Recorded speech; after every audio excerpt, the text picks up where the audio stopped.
Good morning, dear children. Hope you are also enjoying your physical classes. Okay. And my videos are sorts of revision for all of you. Okay. So we have already done the chapter number 8. That is Mahatma Gandhi, part 1. You have already seen the last session of Mahatma, part 2. Okay, in that we have seen Dandi March. Now, and also the round table conference. Now today we are going to see another type of the movement and what was the effect of the Dandi March, Satyagraha and all that. Okay, so let's start. Let's dive into the topic. Yeah. So the first topic which we are going to do today is the Government of India Act 1935. Now children, due to the lots of the agitation and all that, now British understood that it is not possible to rule India without giving some part of the administration to the Indians. Okay, so Government of India Act 1935 was actually you can see a first document which we have then included most of the part of this document in our constitution. So you can for the understanding you can say that British Empire thought to give a certain power to the Indian leaders also, and for that they have made certain rules and regulation, like our constitution is a rule book. Okay. So let's see how British has done this and do our Indian leaders agreed for it? Let's find out. Okay. So due to third round table conference, okay, we have seen first and second round table conference. There was also a third round of the table conference which is not in our syllabus. Then due to the Simon Commission report and all these reports, even British has certain white paper in their parliament. Due to all these, British Empire reached to a decision that now the Indian leaders should also be given a certain part of the administration. So what they have done, they have divided this part of the administration into the three parts, that is in federal list, provincial list and the concurrent list. जैसे कि आज हमारे constitution में भी ऐसा ही है. Okay, union list, state list and concurrent list. And what was that federal list means? Such things which is entirely in the hands of the viceroy, okay, or the British Empire only can decide such thing, few things. Then the provincial list means the princely states and all the provinces which was under the British, okay, they are also having a certain authority to decide something. Then the concurrent list means such things where both British Empire and the provincial leaders can take a decision together, okay. But this All India Federation wasn't so successful. The Government of India Act was the second phase in the constitutional changes in India. इसके पहले इन्होंने try किया था 1919 में, okay, to make such changes, but as you have seen All India Federation was tried at that time, but then it wasn't a successful, okay. But it turned out to be inadequate and disappointing for the nationalist. According to Dr. Rajendra Prasad, the degree of the autonomy introduced at the provincial level was quite limited. अब क्या था कि जो doctor Rajendra Prasad थे उनको इन सब चीज़ के बारे में बहुत ज़्यादा पता था, and that's why he was the first president of India. Okay, he was elected as the head of the Constituent Assembly. That's why he was the first president of India. According to him, जो भी provincial category था उसमें जो भी चीज़ें डाली गई थी that has a very limited power. Means एक तरह से if you will say कि ब्रिटिश ने okay ऐसा है कि चलो we have to transfer something to Indian leaders, तो ऐसी चीज़ है जिससे उनके एम्पायर पे, उनके एडमिनिस्ट्रेशन पे कोई फ़र्क ना पड़े, ऐसी चीज़ों का डिसीजन भले इंडियन लीडर्स ले। But for example revenue, land revenue, then the things to be get exported, then the army and all this always remains with the British Empire only. Okay, so Rajendra Prasad thought that the power which has been given to the provincial level is very much limited, and then they don't have any power to take decision by themselves. The provincial governors retain the important reserved powers. और जो governors होते थे British empire के viceroy, जो British empire को represent करते थे, they are having the authorities,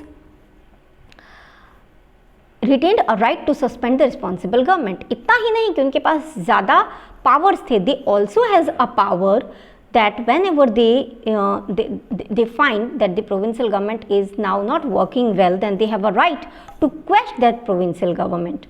Okay, the elected representative of India were given a very limited authority and this was against their expectations. और इंडियन जो elected representatives थे उनके पास बहुत ही कम पावर था. Okay, after all they are the representative of the people, so they should have with the most of the power. आज भी क्या है कि जो इंडियन गवर्नमेंट है जिसको हम वोट देके इलेक्ट करते हैं, either at the state level और at the central level, they are having the most power. Okay, now as per the act elections were held. लेकिन इस एक्ट के हिसाब से, means this in the government of India act 1935 के हिसाब से there was an election. Gandhi ji suggested that the Indian National Congress would form the federal legislature only if it is guaranteed that the governor would not exercise the exclusive power granted to them and act as per the advice of the elected provincial ministers. अब गांधी जी इस पे ready तो हो गए, लेकिन उनकी क्या शर्त थी कि इंडियन नेशनल कांग्रेस एक जो लेजिस्लेचर जितने भी मेंबर चूज होके आएंगे उनका एक फेडरेशन, मीन्स उनका एक ग्रुप बनाए और उनको जो ब्रिटिश गवर्नर्स हैं उनके तरफ से ये श्योरिटी मिले कि जो फेडरेशन के मेंबर्स हैं उनका एडवाइस माना जाएगा. Okay, and the governor will act as per the suggestion of this elected federal legislature. Viceroy and the national secretary agreed with certain clarification and Congress and Muslim League formed the federal legislature. और जो भी British के representative India में थे viceroy, वो इस बात को मान जाते हैं. ओके, विथ सम और other corrections. Now the experiment of the provincial Swaraj continued for the 2 years. और जो provincial, क्योंकि देखो बच्चों, जब British east India company India आती है, at that time the different regions of the India was divided into the different kingdoms. Okay, so they were actually ruling the provinces. West Bengal province, then the Central India province, then the Madras province. Okay, like this it was Bombay province. तो ये जो province में administrative का कुछ हिस्सा leaders के पास जाएगा, means the Swaraj with the administration, with the part of the administration, Indians being a part of administration continued for the 2 years. 2 साल तक ये सब कुछ चला. When the World War II broke out in 1939, the British government declared India as a part of it without consulting the federal legislature. लेकिन जैसे ही world war start होता है तो ब्रिटिश इंडिया को अपनी कॉलोनी, फुल्ली कॉलोनी डिक्लेयर कर देता है without taking a suggestion from the federal legislature. And because of this, all the committee of the federal legislature has resigned. They all had resigned. So these all, then again this type of the Swaraj, means this type of the freedom in the administration has been quashed. Now we will see the another, that is in the Pakistan Resolution 1940. तो पाकिस्तान एक अलग हिस्सा बनेगा, एक अलग part बनेगा, वो यहीं से स्टार्ट होता है. From the 1940 there was a session of the Muslim League in the Lahore. Okay, now Muhammad Iqbal and the Chaudhry Rahmat Ali were the Muslim leaders who propagated that the Hindu and Muslim should form the two separate nation as they represented the two different culture. अब ये दोनों जो leaders थे वो Mohammad Ali and the Chaudhary रहमत अली, इनका ये मानना था क्योंकि हिंदू और मुस्लिम्स दो डिफरेंट कल्चर है, so they should have a different nation. The resolution of demand for the Pakistan was passed in the Muslim League session at the Lahore in 1940, March of the 1940, and it was suggested to form an independent nation with having the Muslim majority population. Okay तो इन लोगों का ये मानना था कि एक अलग nation बनना चाहिए जिसमें मेजॉरिटी किनकी होनी चाहिए थी, मुस्लिम्स की. And after this the creation of the Pakistan become the main objective of the Muslim league. और इसके बाद से, इस सेशन के बाद से मुस्लिम लीग जो मुस्लिम कम्युनिटी को रिप्रेजेंट करती थी उसका मेन एम्बिशन क्या बन गया था, to make a separate nation. Okay. Maulana Azad, who was born in the Mecca, he knew many languages and was a scholar of Islam. He advocated the unity of the religions. He was always very active in the Gandhian movement. और जो मौलाना आज़ाद थे बच्चों, वो हमारे first education minister भी थे. And he advocated for a unity in all the religion. And that's why he remained in India only even after the partition. Now the individual satyagraha. During the Second World War, Gandhiji started individual satyagraha instead of the mass movement because of the two reasons.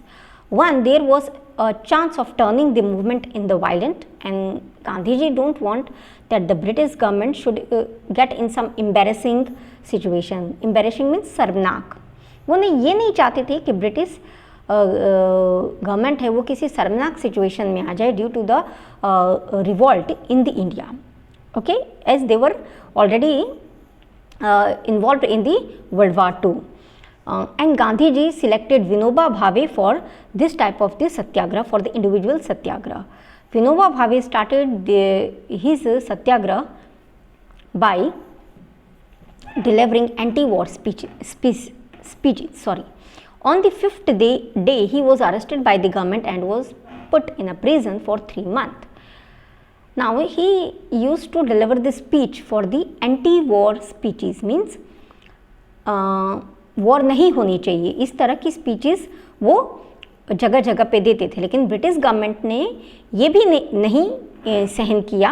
ये British east India company couldn't resist this also, and they have arrested Vinoba Bhave and then put him behind the bar for the 3 months. Vinoba Bhave's basic inclination was towards the constructive programs right from the Best-known course, and Gandhiji had a deep faith in him as a satyagrahi with high values. Gandhi ji को विनोबा भावे पे काफ़ी विश्वास था. He used to trust him very much, have a very deep faith in him as because he also a truly believer of the satyagraha. Okay children, so for this session this much is there only. In the next session we will see the remaining topic of this chapter. I hope the things are clear to you. Even though if you are having any query, you can definitely post, okay, in my WhatsApp or in the comment section, whatever you feel proper. Okay, so that's all for today. Good day and goodbye.